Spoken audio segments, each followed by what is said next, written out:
Ученый, предприниматель, заслуженный врач. 8 в лодке, не считая рулевого. В академической гребле эта восьмерка гремела в 60-е, потом перерыв на десятилетие. Решили собраться опять, и теперь они снова в лодке.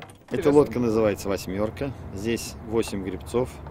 У каждого по одному веслу. С моей стороны, вот если весла справа, сидят так называемые загребные гребцы. С левой стороны сидят баковые. У всех гребцов свои определенные роли. Каждый четко следит за впереди сидящим номером и веслом загребного, который задает темп всей гребли. А вот на корме место рулевого, так что нам придется подвинуться.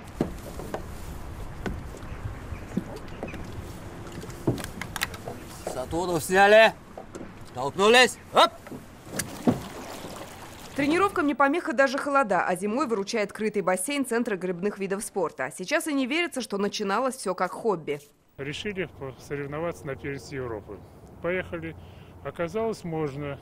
Поехали на первенство мира среди своих коллег. Оказалось, можно.